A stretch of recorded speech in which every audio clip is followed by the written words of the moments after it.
As usual पहले हम previous concept के आई कैप के और पास पेपर के क्वेश्चंस को डिस्कस करेंगे, फिर उसके बाद आज के नए कंसेप्ट की तरफ जाएंगे जो है transferring of A partner interest. References लिखे हुए हैं, नोट कर लीजिए, असाइनमेंट भी नोट कर लीजिए। और असाइनमेंट में कम अज कम जो आई कैप के पास पेपर के क्वेश्चन है ना, यानी जिनमें अटेम्प्ट का रेफरेंस भी दिया हुआ है, वो लाजमी रिटर्न फॉर्म में किया करें। बाकी टाइम मिले तो रिटर्न फॉर्म में कर लिया, नहीं टाइम मिला तो कम से कम ज़बानी कलामी करके उसके ऊपर नोटिंग कर ली क्वेश्चन के ऊपर ही। लेकिन जो आई कैप वाले पास पेपर के क्वेश्चन होते हैं वो लाजमी रिटर्न फॉर्म में करें, वरना एग्जाम में जाके केस स्टडी आपसे अटेम्प्ट नहीं होगी। पक्की बात है, नहीं होगी। आप अपने आप को साइंसदान समझ रहे होंगे और सोच रहे होंगे नहीं एग्जाम में बैठ के कर लूंगा मैं, मुझे तरीकाकार आ गया कि कैसे केस स्टडी अटेम्प्ट करते हैं। नहीं होगी केस स्टडी अगर आपने डेली बेसिस पे रिटर्न फॉर्म में अटेम्प्ट नहीं की होगी। खास तौर पे कौन सी वाली क्वेश्चंस? आई कैप के पास पेपर के क्वेश्चन। बताना मेरा फर्ज था, करना ना करना अमल आपकी मर्जी। प्रीवियस लेक्चर में से कोई क्वेश्चन पूछना चाहते हैं तो पूछ लीजिए, प्रैक्टिस क्वेश्चंस के अलावा, क्योंकि क्वेश्चन हमने डिस्कस करने हैं। कंसेप्ट्स में से कोई क्वेश्चन पूछना चाहे पूछ ले जी। पार्टनर बाय स्टॉपल, प्यारे भाई, पार्टनर बाय स्टॉपल का कंसेप्ट पता है आपको? उसमें एक चीज थी कि if A person makes representation और अलाउज रिप्रेजेंटेशन, अलाउज का मतलब क्या था? उसकी जगह पे कोई दूसरा पर्सन रिप्रेजेंटेशन दे दे और वो क्या करे? खामोश रहे। अच्छा, मौजूद था और खामोश रहे, फिर तो ये पार्टनर बाय स्टॉपल बनता है। लेकिन अगर उस जगह मौजूद ही नहीं था तो फिर तो नहीं बने, उसे पता ही नहीं है, वो रिजेक्ट क्या करे? उसे पता ही नहीं। अच्छा, उसमें एंड में नीचे एक लाइन थी कि रिप्रेजेंटेशन डायरेक्ट भी हो सकते हैं, इनडायरेक्ट भी हो सकती है। डायरेक्ट वो खुद, इनडायरेक्ट कोई और पर्सन दे दे, और एक और भी है डायरेक्ट का मतलब वो बंदा जिसको रिप्रेजेंटेशन दी गई। एक तो डायरेक्ट इनडायरेक्ट का कंसेप्ट है ना, इस पॉइंट ऑफ व्यू से कि रिप्रेजेंटेशन किसने दी? उस पर्सन ने खुद दी या उसके किसी दूसरे साथी ने दी? एक है किसको दी? जिसने लोन दिया डायरेक्टली उसको रिप्रेजेंटेशन दी गई, या पहले रिप्रेजेंटेशन किसी और को दी गई और उस बंदे ने आगे किसी और लोन देने वाले को रिप्रेजेंटेशन दी। डायरेक्ट या इनडायरेक्ट, ये बोथ वे में काम करता है कंसेप्ट। ठीक है, और कोई क्वेश्चन? जी, एक मिनट जी। इंसॉल्वेंसी ऑफ पार्टनर, इसका मतलब क्या होता है? इंसॉल्वेंट होने का मतलब है कोई बंदा अपना लोन पे ना कर सके, या आपके भाईजान साथ बैठे हैं, आपसे 1000 रुपया उधार लेते हैं और ये टाइम पे वापस नहीं करते, अगर आपके पास ऑप्शन है, नहीं बैड डेट तो काउंटिंग है ना, ये काउंटिंग का कंसेप्ट नहीं, लॉ कंसेप्ट। लॉ कहता है बैड डेट क्या होता है? कुछ नहीं, बैड डेट होने से क्या इनके गुनाह माफ हो जाएंगे? नहीं, कहते इनके पाप ऐसे नहीं धुलेंगे। कैसे धुलेंगे? अब सुने जरा। भाईजान कोर्ट में जाएंगे जिन्होंने उधार दिया था, अदालत सारा इनका एग्रीमेंट वगैरह सारे हालात का जायजा लेगी। अगर कंफर्म हो जाए बाकी इन्होंने लोन दिया था और इन्होंने पे नहीं किया, अदालत इनको इंसॉल्वेंट डिक्लेयर कर देगी। क्या डिक्लेयर करेगी? इंसॉल्वेंट या बैंकरप्ट। इसका मतलब क्या है? ये अब सारी जिंदगी कोई बिजनेस नहीं कर सकते, ये सारी जिंदगी को ये सेल परचेज नहीं कर सकते एसेट्स की। ठीक है, सारी जिंदगी के लिए समझ लीजिए डिस्क्वालीफाइड हो गए। अब अगर कोई पर्सन, कोई पार्टनर अगर इस तरह डिस्क्वालीफाई हो जाए, इंसॉल्वेंट हो जाए, तो फिर वो पार्टनर नहीं रहता, वो पार्टनर नहीं रहता। ठीक है, उसके बाद उसका फर्म से ताल्लुक खत्म हो गया। ठीक है, और अब जो फर्म को लोन वगैरह, फर्म की जो भी ट्रांजैक्शन होंगी, इनमें इनका कोई हिस्सा होगा? नहीं होगा। ठीक है, और अदालत का ऑर्डर काफी होता है, पब्लिक नोटिस अलग से लिखने की देने की जरूरत नहीं होती। जो कोर्ट ऑर्डर है वो सफिशिएंट होता है पब्लिक को इन्फॉर्म करने के लिए। इंसॉल्वेंट क्लियर हो गया? और कोई क्वेश्चन? जी, सॉरी पूछिए। हाँ जी।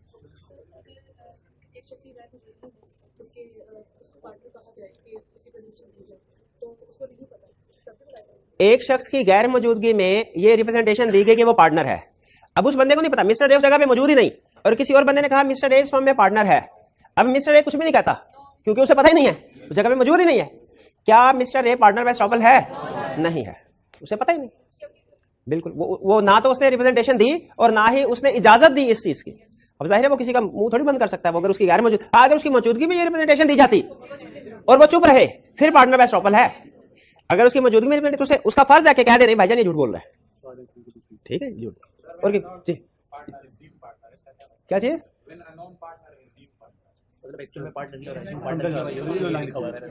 वैसे नॉन, यानी वो कह रहा है कि पार्टनर बाय स्टॉपल की जो एग्जांपल्स है ना, ये एग्जांपल्स आपको समझा क्या रही हैं कि जब कोई एक बंदा एक्चुअली पार्टनर नहीं है लेकिन उसे समझा जाएगा कि वो पार्टनर है। यानी पार्टनर बाय स्टॉपल की एग्जांपल्स यही बताती है ना।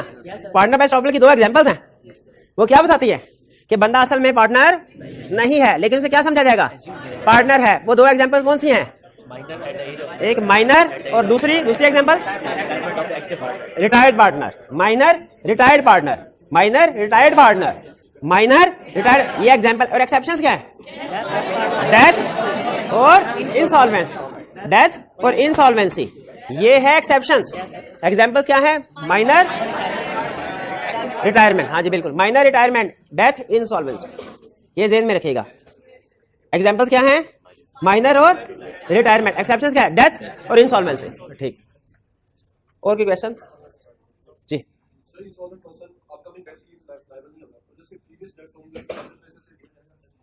जब कोई पार्टनर वगैरह रिटायर होता है, इंसॉल्वेंट होता है, तो उसके बाद वाले डेट्स के लिए तो वो लाइबल नहीं, लेकिन प्रीवियस वाले डेट्स के लिए लाइबल होगा। जब इंसॉल्वेंट तो बेसिकली उसकी तो सारी लाइबिलिटी ट्रांसफर होगी ना असाइनी के ऊपर, तो वो इटसेल्फ तो हर तरह की लाइबिलिटी उसकी खत्म हो गई। अब जो उसके प्रीवियस डेट्स होंगे वो ऑफिशियल असाइनी के ऊपर जाएंगे, वो देखेगा कितने पे कर सकता है। लेकिन हाँ शाबाश, अगला कंसर्न मैं यही कहने का था, अगर पार्टनर की डेथ होती है और पब्लिक नोटिस नहीं दिया जाता, पब्लिक नोटिस नहीं दिया जाता, क्या डेथ के बाद वाले डेट्स के लिए वो पार्टनर की प्रॉपर्टी लाइबल है? लेकिन डेथ से प्रीवियस वाले डेट के लिए लाइबल है, वो तो रूटीन नेचर का डेट है ना, तो प्रीवियस वाले डेट से पहले वाले लाइबल है, डेथ के बाद वाले केसेस के लिए लाइबल नहीं है। और कोई क्वेश्चन?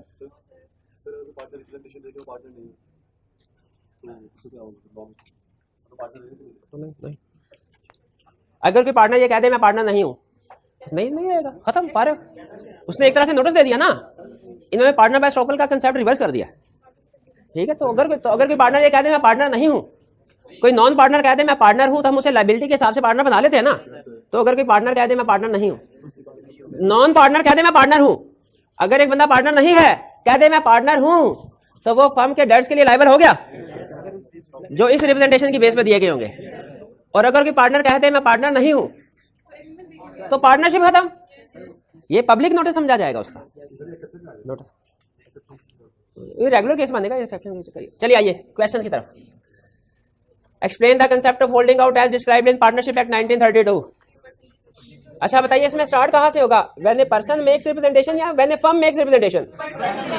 पर्सन मेक्स रिप्रेजेंटेशन और allows representation to be made that he is a partner in the firm.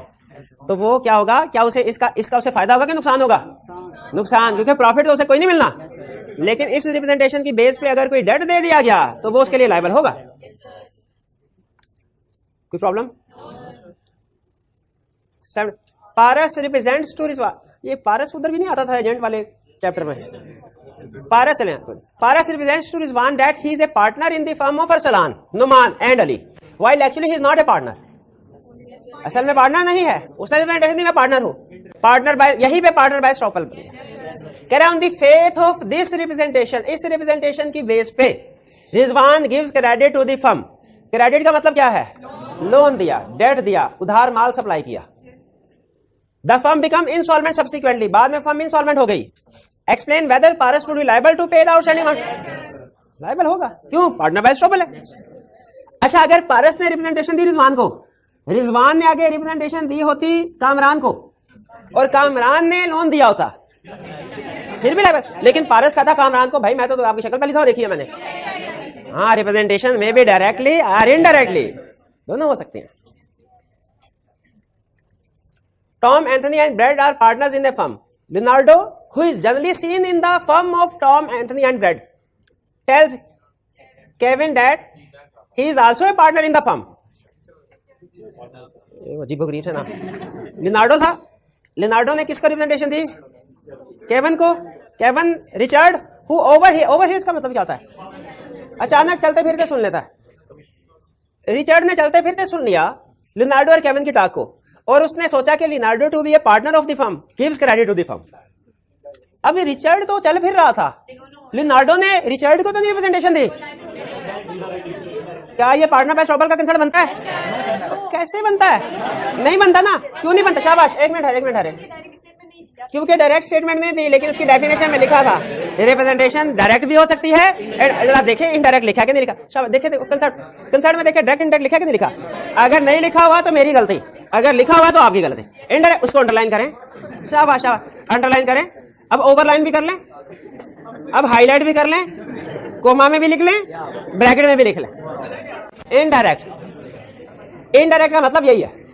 तो रिचर्ड को नहीं रिप्रेजेंटेशन, लेकिन उसने इनडायरेक्टली सुन, नहीं चलते फिरते, ये इनडायरेक्ट रिप्रेजेंटेशन वाला केस आ गया। In case of default can Richard make liable Leonardo for the credit? क्या रिचर्ड लिनार्डो से रिकवरी कर सकता है? लेकिन लिनार्डो तो कहेगा भाई रिचर्ड मैं तुम्हें देखा जिंदगी में पहली दफा है। तो कहेगा जब आप रिप्रेजेंटेशन दे रहे थे ना तो मैं भी करीबी था। ठीक है, अब आप ये टीवी पे आके रिप्रेजेंटेशन दे रहे हैं और सारे पाकिस्तान को पता चल जाए, रिप्रेजेंटेशन पहुंच जाए, और आप बाद में कहें मैं तो आपको देखा ही पहली दफा है। तो भाई चीफ के जब तुम ऐलान कर रहे थे तो मैं भी वहीं पे मौजूद था, मैंने भी सुन ली थी ये बात। मजाक कर रहा था। अच्छा, एक केस स्टडी में उसने ये कह दिया इस तरह कि एक पर्सन ने दूसरे पर्सन को कहा ये मेरा पार्टनर है, इस तरह की केस स्टडी थी, और दूसरा ये सुन के मुस्कुरा दिया कि, और फिर बाद में उसने कहा जी मैं तो ये समझ रहा हूँ मजाक कर रहा है। उसने कहा नहीं भाईजान, ला मजाक नहीं है, आपको सिर्फ थर्ड पार्टी के सामने इस बात को निगेट करना चाहिए था, निगेट करना चाहिए था। ये क्लियर हो गया कैसा? 73 Aamir and Baqir are partners in a firm.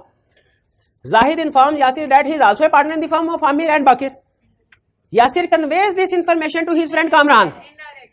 Indirect, shabash. Indirect. Kamran, believing Zahid to be a partner of the firm of Amir and Bakir, supplies goods on credit to the firm. Yes, sir. Can Kamran make Zahid liable for the payment of the price? Goods payment. लेकिन जाहिद ने तो यासिर को representation दी थी, कामरान को तो representation दी ही नहीं थी। जाहिद ने तो यासिर को रिप्रेजेंटेशन दी थी, कामरान को तो नहीं दी थी। तो भाई यासिर ने तो आगे कामरान को रिप्रेजेंटेशन दे दी थी ना, तो यासिर, जाहिद ने जो यासिर को रिप्रेजेंटेशन दी ये डायरेक्ट है, लेकिन जो यासिर ने आगे कामरान को रिप्रेजेंटेशन दी ये इनडायरेक्ट है। इनडायरेक्ट रिप्रेजेंटेशन पे भी पार्टनर बाय स्टॉपल का कंसेप्ट अप्लाई होता है। Clear? Anwar introduces Nadir to Zafar as his partner. Anwar ने नादिर का तारुफ कराया जफर को कि नादिर मेरा पार्टनर है, when in fact he is not so. असल में अनवर और नादिर पार्टनर नहीं है। एंड नादिर कीप साइलेंस, ये लिख या यहां कह ले and Nadir smiles, and Nadir smiles silence on the faith of representation. Zafar gives credit to Anwar. इस बेस पे जफर ने अनवर को उधार दे दिया। Subsequently, Anwar becomes insolvent. Can Zafar makes Nadir liable for the? क्यों? Partner by estoppel. Indirect नहीं है, डायरेक्ट है, डायरेक्ट रिप्रेजेंटेशन, लाइबल है। 75 Aamir tells Bilal supplier within the hearing of Qasim. Within the hearing of Qasim का क्या मतलब है? कासिम सुन रहा है, कासिम की मौजूदगी में सुन रहा है। With the hear Qasim partner that he Aamir is a partner in partnership firm of Qasim. कि आमिर ने ये कहा, कासिम सुन रहा था, आमिर ने कहा मैं कासिम की फर्म में पार्टनर हूं, बिलाल को कहा, बिलाल सप्लायर है। आमिर ने बिलाल को क्या कहा? मैं कासिम का पार्टनर हूं। Qasim does not object to this statement of Aamir. Qasim ने इतराज नहीं किया। Later Bilal supply certain goods to Aamir who pretends to act as a partner with Qasim. बाद में बिलाल ने आमिर को चीजें बेच दी। कैन बिलाल मेक्स कासिम और his firm liable for the payment of credit? क्यों? उसने इतराज ही नहीं किया था। क्लियर हो गया ये? अच्छा, इसको थोड़ा सा चेंज करता हूं। आमिर टेल्स, यहां तक यही, आमिर ने बिलाल को कहा मैं कासिम की फर्म में पार्टनर हूं, कासिम चुप रहा, उसने इतराज नहीं किया।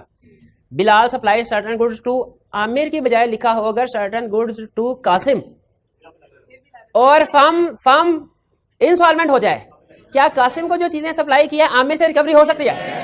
आमिर से भी रिकवरी, क्या बताया था, टू वे में कंसेप्ट अप्लाई होता है।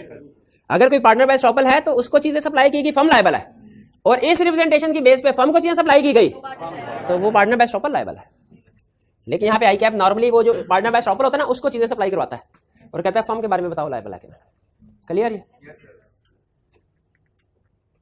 Zameer who is not a partner in the firm consisting of Rahman and Salman represents to Anwar. Zameer ने अनवर को कहा he is also a partner in firm, Rahman Salman की फर्म में मैं भी पार्टनर हूं। बाबर हु डज, बाबर कहां से आ गया? जमीर था, जमीर ने अनवर को रिप्रेजेंटेशन दी। अच्छा, बाबर नया एक्टर, चलो ठीक है, नया कैरेक्टर आ गया। Babar who does not know of the representation gives credit to the firm of Rahman and Salman. Does not know तो रिप्रेजेंटेशन, जमीर लायबल नहीं होगा। तो जमीर ने कहा है कि मैं पार्टनर हूं, रिप्रेजेंटेशन दी, लेकिन on the faith of representation act नहीं हुआ।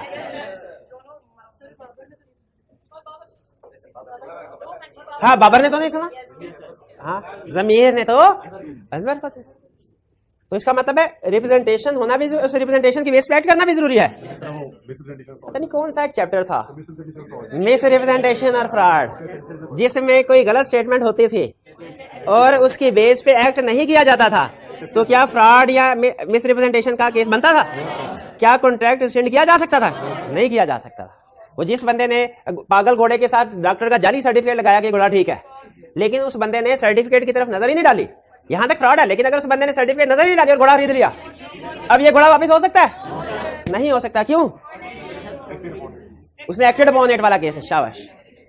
तो ये वही केस यहाँ पे है। जिस बंदे तक रिप्रेजेंटेशन पहुंची ही नहीं, अगर वो लैदर सेलेक्ट करता है तो वो पार्टनर बाय स्टॉपल का रूल नहीं बनेगा। आगे चलते हैं। A partnership firm consists of Salman, Noman, Zishan and Rahman. Rahman retires from the firm but fails to give public notice. अच्छा मुझे ये बताइए, जब कोई पार्टनर रिटायर होता है, पब्लिक नोटिस देना है किसने? फर्म ने नहीं, एक्टिव पार्टनर, पार्टनर ने या फर्म ने? या दोनों में से कोई भी दे दे तो चल जाएगा? दोनों में से कोई भी पब्लिक नोटिस दे दे, एक पार्टी भी पब्लिक, बल्कि इवन अगर कोई रिप्रेजेंटेटिव वगैरह भी दे दे तो फिर भी चला जाए। हालांकि रिप्रेजेंटेटिव का पब्लिक नोटिस रिक्वायर्ड नहीं है। डेथ के केस में public notice required, active partner की रिटायरमेंट हो तो पब्लिक नोटिस रिक्वायर्ड है, उसकी डेथ हो तो पब्लिक नोटिस रिक्वायर्ड। एक्सेप्शन में पढ़ा था ना, एग्जांपल्स में पढ़ा था रिटायरमेंट और एक्सेप्शन में पढ़ा था डेथ। तो अगर एक्टिव पार्टनर की रिटायरमेंट हो जाए पब्लिक नोटिस रिक्वायर्ड, कोई भी दे दे पार्टनर या फर्म, और अगर डेथ हो जाए तो पब्लिक नोटिस रिक्वायर्ड नहीं। यहां पे रिटायर हो रहा है कि डेथ हो रही है? Retire from the firm. लेकिन ये तो उसने बताया नहीं एक्टिव पार्टनर है स्लीपिंग के साइलेंट, तो कुछ नहीं बताया तो रेगुलर केस होगा। एक्टिव पार्टनर या दोनों केसेस डिस्कस करने, एक्टिव है तो ये है, और अगर स्लीपिंग है साइलेंट है तो ये, दोनों केसेस डिस्कस करते, या जो मोस्ट प्रोबेबल वाला केस है वो डिस्कस करें। एक तो एक केस डिस्कस करना है कि दोनों? एक चले, एक तो उसमें क्या ज्यूम करेंगे? Active partner fails to give public and his name continues to be used on the letter heads. यानी ये एक तरह से रिप्रेजेंटेशन दी जा रही है कि ये अभी भी पार्टनर है। Is Rahman liable to debts contracted subsequent to his retirement? Yes, example में पढ़ा था। पब्लिक एक्टिव पार्टनर के केस में पब्लिक नोटिस लेना जरूरी। और यहां पे जब उसने कह दिया ना कि यूज उस लेटर हेड में उसका नाम आ रहा है, तो इससे हमें कंफर्म हो गया ये एक्टिव पार्टनर ही होगा, ये एक्टिव पार्टनर ही होगा, ये स्लीपिंग पार्टनर थोड़ा ही होगा, उसका नाम तो किसी को पता ही नहीं। क्लियर? ये तो रहमान लायबल है कि नहीं लायबल? लायबल है। 78 Rizwan, Ahmad, Ashraf and Tanveer are partners. An order is placed with Habib for supplying a certain quality of goods to the firm on credit. इस फर्म ने, 4 लोगों की फर्म ने एक ऑर्डर दिया हबीब को कि भाई ये चीजें सप्लाई करो फर्म को। Before Habib could supply the goods, Tanveer died. Tanveer की डेथ हो गई। डेथ के बाद हबीब supplied the goods after Tanveer's death, being totally ignorant about the fact of the death. Death का उसे पता नहीं था क्योंकि पब्लिक नोटिस नहीं दिया, हाँ रिक्वायर्ड भी नहीं, हाँ, लेकिन सप्लायर को नहीं पता, उसने चीजें सप्लाई कर दी। Rizwan, Ahmad and Ashraf subsequently become insolvent. Can Habib make Tanveer estate liable for his death? मर गया। डेथ के केस में पब्लिक नोटिस रिक्वायर्ड नहीं है। तो तनवीर स्टेट का क्या मतलब है? उसकी प्रॉपर्टी, तनवीर की प्रॉपर्टी उस डेट के लिए लायबल नहीं। किस डेट के लिए? जो उसके बाद सप्लाई किया गया, उसके लिए लायबल नहीं है। और जो पहले था उसके लिए लायबल होगा, जो प्रीवियस डेट के लिए तो लायबल होगा ना। ये एक मिनट ठहरिए, अकाउंटिंग पढ़ते हैं मेरे भाई? पढ़ ली हुई? अच्छा चले, अब नहीं पढ़ते? नहीं, क्यों नहीं? FR 1 नहीं पढ़ते? FR 2 अगली दफा। जब ऑर्डर आता है कस्टमर का, तब डेटर डेबिट सेल्स क्रेडिट करते हैं। जब चीजों की डिलीवरी, तो इसका मतलब है डेट या क्रेडिट क्रिएट कब होता है? जब चीजें डिलीवर या रिसीव की जाती है, ऑर्डर के ऊपर नहीं होता। ऑर्डर IFRS कौन सा है? फिर मैं जो भी कहता है, मुझे ये नहीं बताई थी, रॉकेट साइंस मुझे नहीं आती, लेकिन मुझे इतना पता है कि जब कस्टमर ऑर्डर दे या हम किसी को ऑर्डर देना, उस वक्त सेल परचेज की एंट्री नहीं होती। सेल परचेज की एंट्री होती है ऑन डिस्पैच ऑफ गुड्स या ऑन रिसीट ऑफ गुड्स। तो डेट तो उसी वक्त क्रिएट होगा ना, डिस्पैच ऑफ, ऑर्डर के ऊपर तो नहीं ना होगा। तो काउंटिंग के साथ हमारा कंसेप्ट मैच करता है, लॉ का कंसेप्ट काउंटिंग से मैच करता है। कभी कभी नहीं भी करता, लेकिन यहाँ पे कर रहा है। प्रॉपर्टी वाले लफ्ज में नहीं करता कंसेप्ट मैच। काउंटिंग वाले कहते हैं प्रॉपर्टी की डेफिनेशन कुछ और है, और लॉ वाले कहते हैं काउंटिंग प्रॉपर्टी की डेफिनेशन। तो यहाँ पे लायबिलिटी, हाँ मैच करता। लायबिलिटी राइज होती है कि नहीं?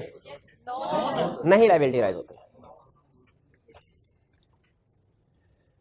Amjad enjoys a very good credit standing in the market. Market में अच्छी रेपुटेशन है। Kashif, owner of Kashif Electronics, represents Amjad as his partner. Kashif ने अमजद को रिप्रेजेंट किया कि ये पास पेपर का क्वेश्चन है। एक मिनट तैयार है, दोबारा से पढ़ते हैं। Amjad enjoys a very good credit standing in the market. Amjad की मार्केट में अच्छी खासी रेपुटेशन है। Kashif, owner of Kashif Electronics, represents Amjad as his partner. Kashif Amjad को रिप्रेजेंट करता है कि मैं पार्टनर हूं। नहीं, जब ये रिप्रेजेंट, और अमजद क्या कहता है? स्माइल करता है, साइलेंट रहता है कि ऑब्जेक्ट कर रहा है? नहीं, अमजद मौके बाद रात में मौजूद था कि नहीं था? मौजूद नहीं। अच्छा हाँ, बताया नहीं हुआ अलग चीज है, मौजूद नहीं था अलग चीज है। बताइए, मौजूद नहीं था कि बताया नहीं हुआ? अभी तक बताया नहीं हुआ, दोनों में फर्क है। अगर क्वेश्चन में क्लियरली कह देता वहां मौजूद नहीं था, हमारा डिसीजन है, हमें अपनी डायरेक्शन लेने में आसानी होती, लेकिन उसने जिक्र ही नहीं किया। इसका मतलब है हमें दोनों डायरेक्शन की तरफ जा सकते हैं कि अगर वो मौजूद था तो फिर क्या कहानी होगी, और मौजूद नहीं था फिर क्या कहानी होगी। ये आपने जो क्वेश्चन पूछा था स्टार्ट में, ये उसी की तरफ आ रहा है। Kaleem on the faith of such representation supplied laptop to Kashif Electronics on credit. Kaleem ने इस रिप्रेजेंटेशन की बेस पे लैपटॉप सप्लाई किए। Kashif defaulted and Kaleem filed a suit for recovery of amount against both Amjad and Kashif. Kashif बेचारा घर बैठा होगा, उसको लीगल नोटिस मिल गया, ये लैपटॉप के पैसे दो। अमजद काशिफ तो अमजद घर बैठा था, उसको नोटिस मिल गया, पैसे दो। Under the provisions of partnership act 1932 analyse the above situation. कौन सी situation? Analyse the above situation का मतलब क्या? सिचुएशन कौन सी है, कौन सा कंसेप्ट है, कौन सा चैप्टर? पार्टनर बाय स्टॉपल का। Explain whether Amjad would be liable to pay the outstanding amount to Kaleem. पूरे क्वेश्चन में कहीं नहीं उसने बताया कि अमजद उस मौके पे मौजूद था कि नहीं था। इस सिचुएशन में दोनों या मोस्ट प्रोबेबल के दोनों ऑप्शन डिस्कस कर दें। मेरा ख्याल है टाइम है तो दोनों ऑप्शन डिस्कस कर दें, ठीक है, या इफ करके कर दें। इफ अमजद मौजूद था,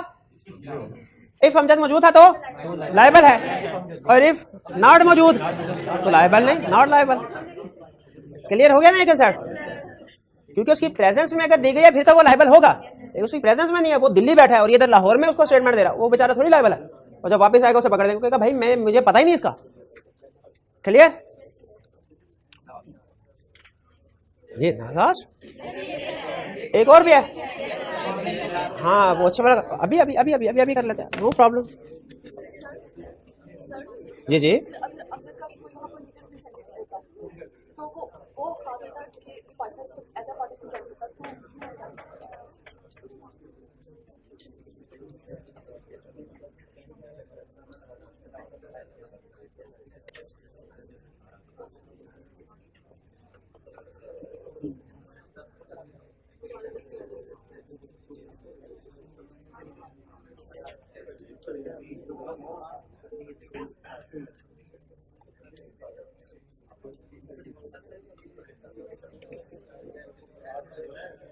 चलिए नेक्स्ट क्वेश्चन की तरफ चलते हैं। नजर एंड वाले मेरे भाई नजर आ रहे हैं आपको? Mehar, Abid, Rani and Azra were partners in Abid associates, a firm of town planners and consultants. Bari builder supply goods to Abid associates on credit. यानी 4 लोगों की फर्म है और बारी बिल्डर उस फर्म को उधार पे माल सप्लाई करता है। क्लियर? आबिद डाइड ऑन 5 जनवरी 2015 को आबिद की डेथ हो गई। क्या पब्लिक नोटिस रिक्वायर्ड है? नहीं। क्या आबिद फर्म के डेट्स के लिए, आबिद की स्टेट फर्म के डेट्स के लिए लायबल है? प्रीवियस डेट्स के लिए लायबल है, डेथ के बाद वाले जो डेट्स क्रिएट हुए हैं उनके लिए लायबल नहीं है। आबिद 5 जनवरी, डेट को नोट कर लें, अंडरलाइन करें, 5 जनवरी। Mehar, Rani and Azra decided to continue the business in the old firm's name. उनका पुराने नाम से ही बिजनेस जारी रखो। However, neither the surviving partners nor the representative of Abid gave public notice to this effect. Death का नोटिस नहीं दिया किसी ने भी, तो जरूरी नहीं था, ठीक है। Due to insolvency of a major client, Abid associate was facing difficulty in making payment to Bari Builders. Bari Builders को पेमेंट नहीं हो रही थी। When Bari Builders investigated the matter, they came to know about the death of Abid. They have now filed suits for the recovery of outstanding balance severally against Abid Estates and Meher, as the credit was extended on the faith of Abid and Meher. अच्छा पहले मुझे बताइए, क्या जो creditor है वो 1 2 3 4 partners की बजाय किसी 2 के खिलाफ केस फाइल कर सकता है? जनरल क्वेश्चन पूछ रहा हूं, बिल्कुल कर सकता है, ठीक है। जॉइंट लायबिलिटी का मतलब यही है, और वो किसी एक से भी पूरी पैसे रिकवर कर सकता है, बिल्कुल। सेवरल का मतलब यही है। तो उसने ठीक, उसने सिलेक्शन कर लिया, उसने कहा 2 बंदों के खिलाफ केस, आबिद की प्रॉपर्टी में से हिस्सा दें और मेहर। In view of the provisions of Partnership Act 1930, explain whether Bari Builders are justified in filing the above suit. Yes. ना 2 लोग है ना, एक आबिद स्टेट के स्टेट्स में से हिस्सा मांग रहा है वो, और दूसरा मेहर। तो वो मेहर के खिलाफ केस फाइल करने में जस्टिफाइड है, लेकिन आबिद की प्रॉपर्टी क्यों?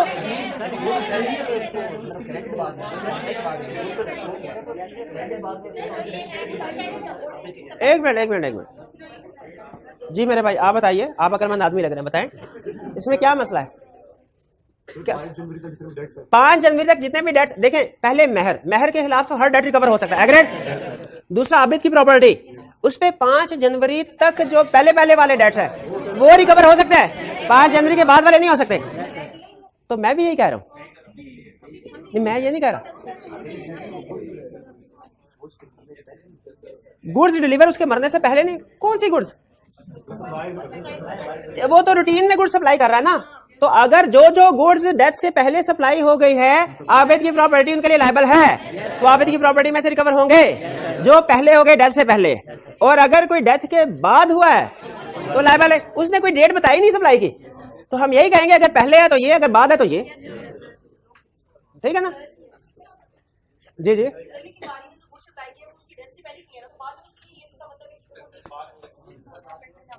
कहाँ पे है, किस जगह लिखा है कि उसने डेथ से पहले सप्लाई किया या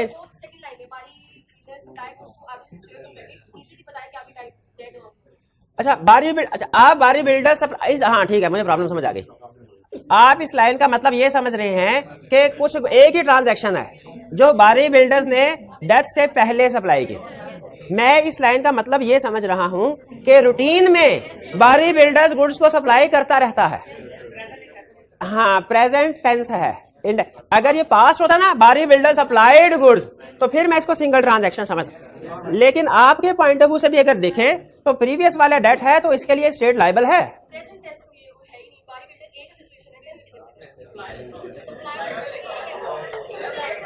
आप पहले आपस में अपना फैसला कर लें, मेरे लेक्चर की खैर है, मैं इधर हूं, मैं स्टूडेंट भी इधर ही है मेरे।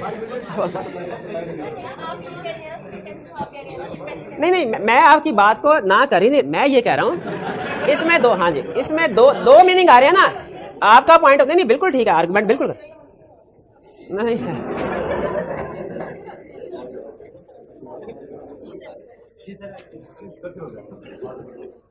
एक जगह पे मैं फेजेस थे ग्रो करने के फेजेस, एक जगह मैं पढ़ा था, मुझे थोड़ा सा भूल गया, उसमें ये था, आपने जो क्वेश्चन पूछा हंस क्यों रहे हैं, इसमें मुझे बात याद आ गई तो नहीं अभी कुछ पता नहीं, मिसाल किसी तरह फिट हो जाए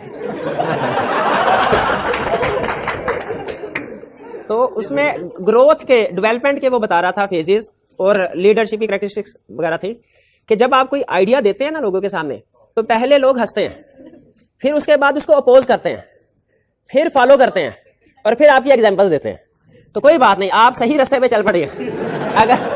अगर दूसरे लोग आपकी बात सुन के हंसते हैं तो आप समझिए आप सही रास्ते पे चल पड़े। अच्छा आगे चलते हैं। तो बारी बिल्डर नहीं, ठीक है आपने कहा, आप कुछ स्टूडेंट्स का ये ख्याल है कि बारी बिल्डर ये एक स्पेसिफिक ट्रांजैक्शन है जो उस डेथ से पहले हुई है। इस केस में ये हम अपने आंसर को सिर्फ यहां तक रिस्ट्रिक्ट कर दें कि चूंकि ये ट्रांजैक्शन डेथ से पहले हुई है, इसीलिए जो आबिद की स्टेट है वो लायबल है, ये करेंगे। लेकिन अगर इस सेंटेंस का मीनिंग यूं ले कि नॉर्मली रूटीन में बारी बिल्डर्स गुड्स को सप्लाई करते रहते हैं, तो इसका मतलब है कुछ ट्रांजैक्शन पहले होंगी और कुछ ट्रांजैक्शन बाद में होगी। और मेरे ख्याल में ये ज्यादा सेफर अजम्पशन है, ये ज्यादा सेफ अजम्पशन कि हम इसमें कहें कि जो ट्रांजैक्शन उसकी डेथ से पहले है उसके लिए आबिद की स्टेट लायबल है, जो उसकी डेथ के बाद है उसके लिए आबिद स्टेट लायबल नहीं है। क्योंकि असल में ना हमें एग्जाम में बैठ के ना एग्जामिनर का माइंड भी डिकोड करना होता है। एग्जामिनर ने डेफिनेटली अगर ये पार्टनरशिप में ये डेथ वाला कंसेप्ट टेस्ट किया है तो हमें वो पार्टनर बाय एस्ट्रोपल का कंसेप्ट चाह रहा है हमसे कि हम डिस्कस करें, और अगर हम जब तक उसकी डेथ के बाद की ट्रांजैक्शन को डिस्कस नहीं ना करते कि लायबल है कि नहीं, तो वो कंसेप्ट कंप्लीट डिस्कस नहीं हो पाता। इसलिए अगर कहीं पे कंफ्यूजन होना, हमेशा मैंने आपको ये रूल बताया, कहीं पे कंफ्यूजन होना तो आपने दोनों ऑप्शंस को डिस्कस कर देना बेहतर है। लेकिन इसको रूल नहीं बताना, बात क्लियरली उसने बताया होता है कि ट्रांजैक्शन पहले हुई है और आप उसमें भी अजम्पशन ले लेते हैं, वो गलत है।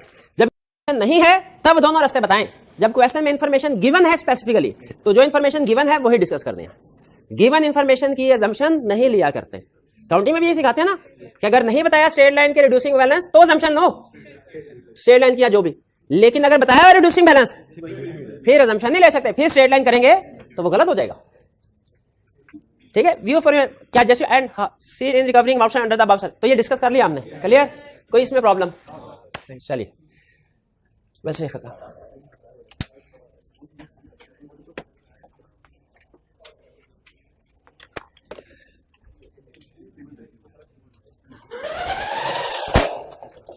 जी अब आज के कंसेप्ट की तरफ चलते हैं। कंसेप्ट है transferee of A partners interest. इसमें हमें सिर्फ पार्टनर का मतलब पता क्या है, ट्रांसफरी का मतलब भी नहीं पता, इंटरेस्ट का मतलब भी नहीं पता। पार्टनर्स इंटरेस्ट का मतलब क्या है? इंटरेस्ट का मतलब लोन के ऊपर जो इंटरेस्ट होता है। यहां पे इंटरेस्ट का मतलब क्या है? शेयर, यानी एक पार्टनर का शेयर है पार्टनरशिप में। ट्रांसफरी से क्या मुराद है? जिसको ट्रांसफर किया गया, जिसको इसका मतलब ये है कि एक पार्टनर अगर चाहे तो अपना शेयर ट्रांसफर कर सकता है। अच्छा, यहां पे उसने जो शेयर नहीं ना लिखा, उसकी भी एक रीजन है। अगर अपना शेयर कहता है तो इससे मुराद होता है कि पूरे का पूरा शेयर ट्रांसफर कर रहा है।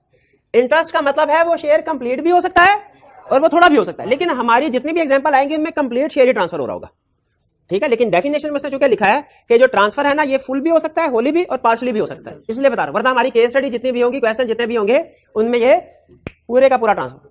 तो इसका मतलब अगर ये इंटरेस्ट पार्टनर चाहे तो अपने शेयर को ट्रांसफर कर सकता है। शेयर को ट्रांसफर कर रहा है यानी शेयर को बेच रहा है।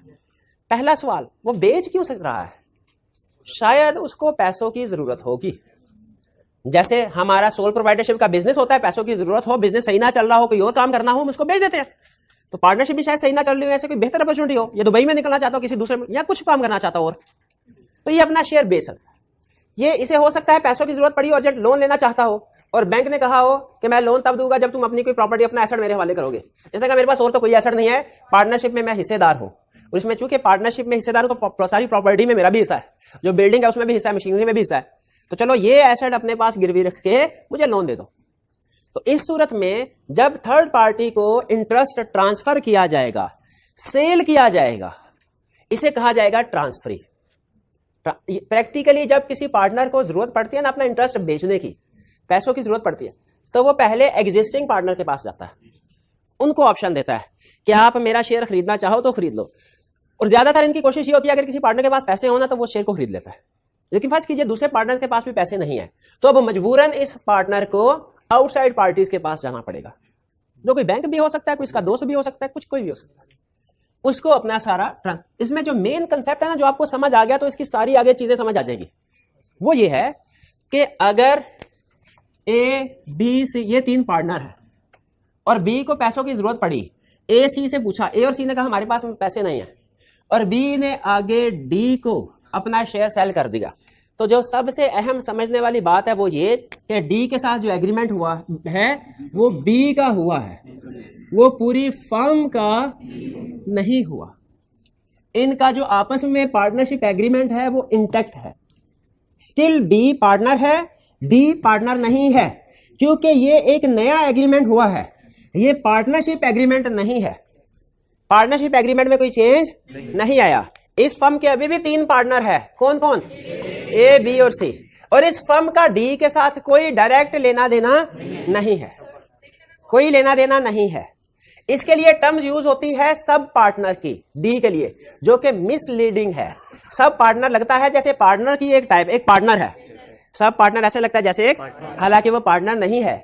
जैसे minor admitted into benefits of partnership, शुरू में लगता है जैसे पार्टनर है, हालांकि असल में वो पार्टनर, तो ना माइनर पार्टनर है ना ट्रांसफरी पार्टनर है।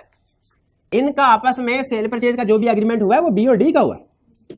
अच्छा, इसमें पार्टनरशिप डीड सेम रहती है, पार्टनर भी सेम ए बी और सी रहेंगे, लेकिन बी ना इनके साथ एग्रीमेंट, डी के साथ जब एग्रीमेंट कर लेता है तो बी ए और सी को भी एक बात कहता है, कहता है अब मैं ऑफिशियली मैं ही पार्टनर हूं, अनलिमिटेड लायबिलिटी मेरी होगी, डी की नहीं होगी। क्यों नहीं होगी? पार्टनर ही नहीं है। लेकिन तुम जो हर महीने हर साल मुझे प्रॉफिट दिया करते थे ना, अब तुमने वो प्रॉफिट डी को देना करना है। वो कहते हैं ठीक है भाईजान, आपको आप यहां जिसको आप कहेंगे उसको प्रॉफिट दे दिया करेंगे। और फिर वो कहता है अगर मेरी डेथ हो जाए या अगर पार्टनरशिप डिसॉल्व हो जाए, अगर मैं रिटायर हो जाऊं, डेथ हो जाए, यानी जब ये पार्टनरशिप स्ट्रक्चर खत्म होना तो फिर प्रॉफिट के साथ एक और चीज डिस्ट्रीब्यूट होती है, कैपिटल, कैपिटल का बैलेंस, सारे एसेट्स को बेच के जो कहता है वो जो बैलेंस होगा कैपिटल का वो भी मुझे नहीं देना, किसको देना है? डी को देना है। यानी ऑफिशियली पैसों के लिहाज से फाइनेंशियल टर्म्स में देखे ना तो सारी की सारी ट्रांजैक्शन अब बी की बजाय फाइनेंशियल ट्रांजैक्शन डी के साथ होंगी, लेकिन डी के साथ किस वजह से होंगी? क्योंकि बी ने कहा हुआ है, इस वजह से नहीं होंगी कि अब डी पार्टनर बन गया है। जो फर्म की ट्रांजैक्शन अब डी के साथ होंगी ना, वो इस वजह से नहीं है कि डी पार्टनर बन गया, नहीं, वो तो पार्टनर बना ही नहीं है। वो किस वजह से है? बी ने कहा हुआ है। ठीक है, यहां तक कहानी समझ आ गई सारी। अब मुझे बताइए फर्म की मैनेजमेंट में डिसीजन मेकिंग में कौन बैठेगा, बी के डी? डी बैठेगा, ये बैठेगा। डी इंटरफेयर कर सकता है? नहीं कर सकता। डी इनसे कह सकता है मुझे अपना खाते चेक करवाओ, तो कहेगा भाई तुम हो कौन, तुम्हारा लेना देना बी के साथ है, बी जाने तुम जानो, भागो यहां से। तो ये पार्टनर नहीं है। और मेन चीज में रखिएगा, असल में इसका कॉन्ट्रैक्ट सिर्फ बी के साथ हुआ है इंडिविजुअल कैपेसिटी में, फर्म के साथ नहीं हुआ एज पार्टनर। चलिए यहां पे कोई क्वेश्चन है तो पूछिए जी। आपको क्वेश्चन यहाँ था, मैंने रोक लिया था लेक्चर के दौरान में जी।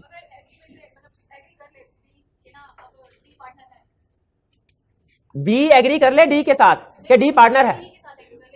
हाँ सुन लें, बी को अपना शेयर बेचने के लिए भी सारे पार्टनर्स की रजामंदी जरूरी है, यानी इसको ट्रांसफरी बनाने के लिए भी सारे पार्टनर की रजामंदी जरूरी है। और अगर इसको ट्रांसफरी की बजाय एक्चुअल पार्टनर बनाना है बी ने अपनी जगह पे, तो इसके लिए भी सारे पार्टनर की रजामंदी जरूरी है। नया पार्टनर ऐड करने के लिए याद है वो 3 बिजनेस याद है बताया था मेरे नेचर चेंज करने के, नया पार्टनर ऐड करने के लिए प्रॉफिट रेशियो चेंज, तो नया पार्टनर ऐड करने के लिए भी सारे पार्टनर की कंसेंट की जरूरत है। ट्रांसफरी बनाने के लिए भी सारे पार्टनर की कंसेंट की जरूरत है। ठीक है, सारे पार्टनर की कंसेंट। तो अगर सारे राजी हो जाते हैं तो ट्रांसफरी बना दिया जाएगा इसको, और अगर सारे मजीद राजी हो जाए तो पार्टनर बना दे। उस सूरत में डी बी निकल जाएगा, बिल्कुल डी इधर बैठ जाएगा। फिर ये कंसेप्ट अप्लाई नहीं होगा, फिर ट्रांसफरी ऑफ इंटरेस्ट वाला कंसेप्ट अप्लाई नहीं होगा, फिर चेंज इन पार्टनरशिप वाला कंसेप्ट बन जाएगा वो। जी, क्या शेयर्स माइनर को ट्रांसफर कर सकते हैं? यस कर सकते हैं, लेकिन वो फिर पार्टनर नहीं बनेगा जब तक 18 साल का ना हो जाए। वो होगा minor admitted into benefits of, और जो minor admitted into benefits of partnership होता है उसके साथ जो लॉस होगा फर्म, अगर minor admitted into benefits of partnership वाला केस है, कौन सा? Minor admitted into benefits of partnership, उसके साथ लॉस बेनिफिट्स में आया ना, तो लॉस शेयर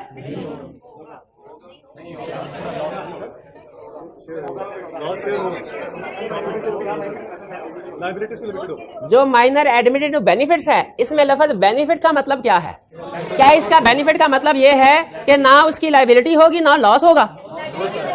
क्या इसका मतलब है लॉस तो होगा लायबिलिटी नहीं होगी? लॉस जितना होगा वो ट्रांसफर होगा माइनर बेनिफिट का मतलब है लॉस जाएगा उसे, लेकिन उसकी लायबिलिटी अनलिमिटेड लिमिटेड होगी। सिर्फ लिमिटेड का मतलब क्या? जितना उसका हिस्सा है उतना, ज्यादा नहीं होगा। बेनिफिट का मतलब कुछ स्टूडेंट्स ये समझते हैं कि जैसे पार्टनर प्रॉफिट ओनली का कंसेप्ट है ना, कि प्रॉफिट मिलेगा लॉस नहीं मिलेगा, वो है कंसेप्ट। बेनिफिट का मतलब ये नहीं है। बेनिफिट उसे लॉस की वजह से नहीं है, बेनिफिट किस वजह से है? लायबिलिटी की वजह से। उसकी लायबिलिटी अनलिमिटेड नहीं रहती, लिमिटेड हो जाती है। ठीक है भाई, बात समझ आए? ये कहानी समझ आ गई जी।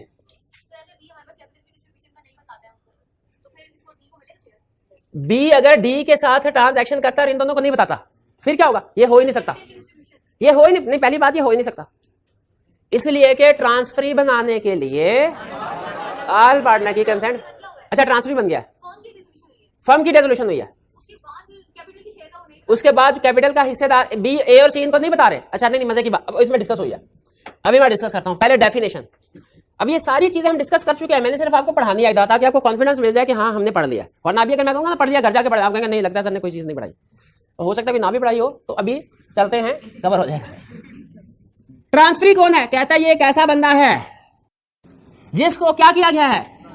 Interest of A partner in profits and property of A firm is transferred, जिसको ट्रांसफर कर दिया गया है। एक पार्टनर का क्या? प्रॉफिट में हिस्सा, प्रॉपर्टी। लॉस नहीं बताया, लेकिन हमने पढ़ा हुआ है कि जो प्रॉफिट वही लॉस, जो प्रॉफिट रेशियो वही लॉस। तो P for profit, P for property. जो ट्रांसफरी होता है ना, उसको प्रॉफिट में से हिस्सा भी मिलता है, प्रॉपर्टी में से भी हिस्सा मिलता है। ट्रांसफरी वो बंदा है जिसको ट्रांसफर किया जाता है। क्या ट्रांसफर किया जाता है? प्रॉफिट में से भी हिस्सा, प्रॉपर्टी में से भी हिस्सा। ये सेल भी किया जा सकता है, और बैंक को मॉर्गेज का मतलब बैंक को लोन लेने के गिरवी भी रखवाया जा सकता है। इससे हमें कोई लेना देना नहीं है सेल है कि मॉर्गेज है, इससे लेना देना है कि ट्रांसफर किया गया। क्या ट्रांसफर किया गया? प्रॉफिट में से हिस्सा, प्रॉपर्टी में से हिस्सा, with the consent of all partner, सारे पार्टनर की रजामंदी से। लेकिन मुझे यह बताइए, प्रॉफिट में से भी हिस्सा मिलेगा ट्रांसफरी को, प्रॉपर्टी में से भी हिस्सा मिलेगा, लेकिन प्रॉफिट में से हिस्सा कब मिलेगा? हर साल। और प्रॉपर्टी में से हिस्सा कब मिलेगा? रेजोल्यूशन के बाद। प्रॉफिट और प्रॉपर्टी दोनों में से हिस्सा मिलेगा, लेकिन प्रॉफिट में से हिस्सा कब मिलेगा? हर साल। प्रॉफिट में से हिस्सा हर साल मिलेगा। और प्रॉपर्टी में से हिस्सा डिसोल्यूशन के वक्त मिलेगा। क्या ट्रांसफरी के कोई राइट्स हैं? यस हैं। क्या ट्रांसफरी की कोई लायबिलिटी है? No liability. पार्टनर में लायबिलिटी आएगी। क्या उसके राइट्स है? राइट्स है। क्या राइट्स है? उसे शेयर ऑफ प्रॉफिट मिलेगा हर साल, प्रॉपर्टी में से हिस्सा मिलेगा। शेयर ऑफ प्रॉपर्टी या शेयर ऑफ एसेट एक ही चीज है, क्योंकि आपको पता है लॉ वर्ड प्रॉपर्टी से मुराद ही लेता है उसके सारे एसेट्स। लेकिन ये कब मिलेगा share of property? On dissolution. आगे बड़ी अजीब बात, accounts for calculation of shares. Accounts किसको कहते हैं? नहीं, बुक्स को नहीं कहते, फाइनल अकाउंट्स को कहते हैं। अकाउंट्स कहते हैं फाइनेंशियल स्टेटमेंट्स को। क्लास में किसी को पता है फाइनेंशियल स्टेटमेंट किसे कहते हैं? किसको पता है फाइनेंशियल स्टेटमेंट किसे कहते हैं? दो को पता, बस 5 होते हैं, income statement, balance sheet, cash flow statement. हम फिलहाल सिर्फ इनकम बैलेंस। अकाउंट्स का मतलब income statement, balance sheet. Books का मतलब क्या होता है? Journal, ledger, trial. इसको अकाउंट्स मिलेंगे, बुक्स नहीं मिलेंगी। और अकाउंट्स भी कब मिलेंगे? क्यों? इसका मतलब है अगर पार्टनरशिप चल रही है तो ना इसको अकाउंट्स मिलेंगे ना इसको बुक्स मिलेंगी। अगर डिसोल्यूशन हो गई तो इसको सिर्फ अकाउंट्स मिलेंगे, बुक्स फिर भी नहीं मिलेंगी।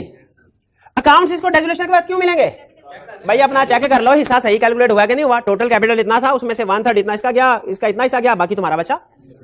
फॉर कैलकुलेशन ऑफ शेयर, अपना हिस्सा कैलकुलेट करने के लिए। इसे अकाउंट्स किस लिए नॉर्मली चलते हैं बिजनेस में, इसको दूर रखा जाता है। ना इसको बुक्स दिखाई जाती हैं ना इसको अकाउंट्स दिखाई जाते हैं। यानी जो इसको प्रॉफिट मिलेगा इसका अन्यवा प्रॉफिट होगा बस इसका।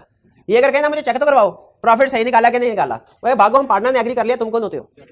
हम पार्टनर्स ने आपस में एग्री कर लिया, तुम्हें प्रॉफिट का शेयर मिल गया, तुम कौन होते हो चेक करने वाले? भाग जाओ। चलते बिजनेस में ना इसे बुक्स दिखानी है ना इसे अकाउंट्स दिखाने हैं।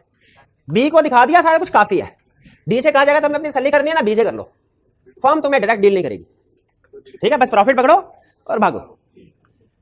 तो इसके राइट्स क्या है? शेयर ऑफ प्रॉफिट मिलेगा इसको, लेकिन उस प्रॉफिट को चेक करना चाहे, वेरीफाई करना चाहे नहीं कर सकता।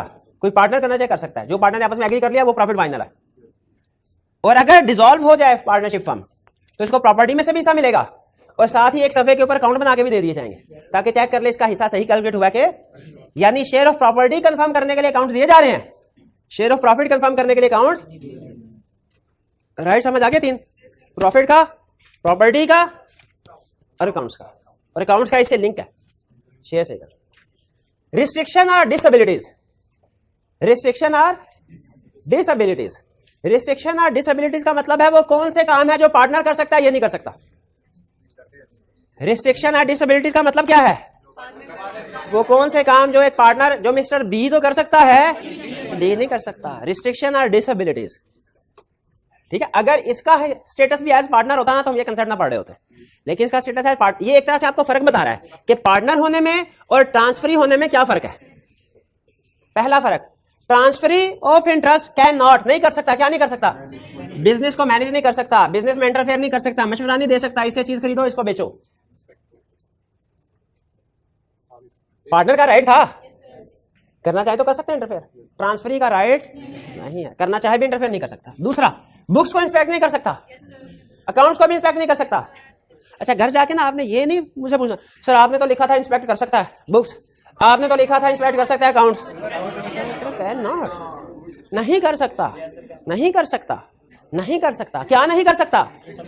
बिजनेस को मैनेज इंटरफेयर नहीं कर सकता, बुक्स को इंस्पेक्ट, अकाउंट्स को इंस्पेक्ट, प्रॉफिट को चैलेंज। ये यहां पढ़ा था ना, जो शेयर ऑफ प्रॉफिट मिलेगा सो मिलेगा। सू फॉर डिसोल्यूशन, पार्टनरशिप को डिसॉल्व।